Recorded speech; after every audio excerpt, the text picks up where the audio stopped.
యథా యథా హి ధర్మస్య గ్లానిర్భవి భారత అభ్యుత్థానమధర్మస్య తదాత్మానం సృజామ్యహం.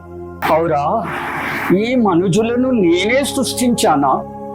కోట్లాను కోట్ల జీవరాశుల్లో ఈ మనుజులు నా ప్రతిరూపాలుగా భావించి తిని, అందుకే ఆలోచన జ్ఞానాన్ని ప్రసాదిస్తివి. దేవుడు మనుజుల పక్షపాతని పేరు తెచ్చుకుంటివి. మరి ఇది ఏమిటి?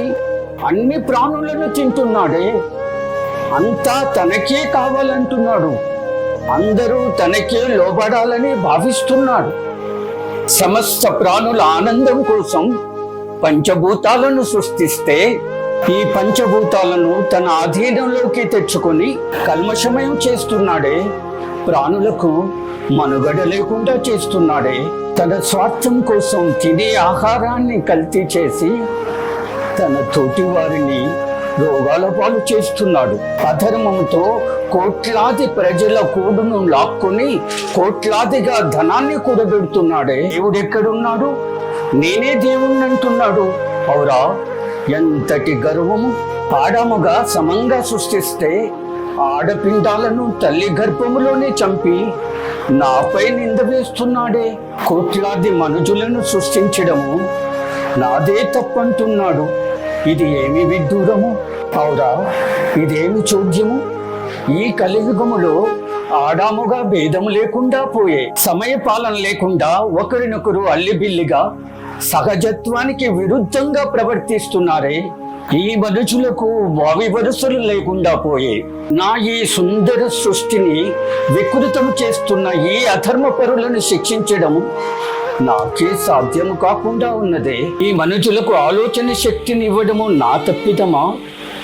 వీళ్ళు నేను సృష్టించిన మనుషులేనా, లేక నాకు పోటీగా ఎవరైనా ఈ అధర్మ పరులను సృష్టిస్తున్నాడా? బ్రహ్మదేవుణ్ణి అడగవలే. త్రేతాయుగములో ఒక మనసున్న మనిషిగా ఎలా జీవించాలో నేను ఆచరించి చూపెట్టి తిని, ద్వాపార యుగములో ధర్మరక్షణకై అధర్మ పరులను వధించి తిని, ధర్మయుక్తంగా ఎలా జీవించాలో తెలుపుటకై గీతోపదేశం చేసి తిని, ఈ కలియుగములో మనుషులు మానవత్వము మచ్చుకైనా కాని రావడం లేదే. ఒకరినొకరు దోచుకుంటున్నారు. ధర్మపరులకు ఈ ధరిత్రిపై స్థానం లేకుండా చేస్తున్నారు. దేవాది దేవుడనై అన్ని ప్రాణులకు జీవనోపాధి కలిగించే నేను ప్రతి యుగములో దుష్ట శిక్షణ శిష్ట రక్షణ చేయు నేను ఈ కలియుగ దుష్టులను, ఈ అధర్మ పరులను, నీచాతి నీచంగా వ్యవహరించే ఈ నీచులను ఎలా దండించాలో నాకే తోయడము లేదే.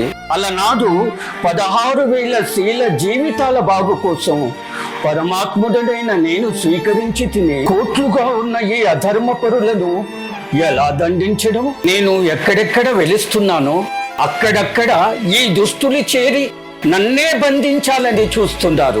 నా చుట్టూ గిరిగీసి ఇచ్చోటనే నిలువని అంటున్నారే. ఇది ఏమి ధిక్కారము!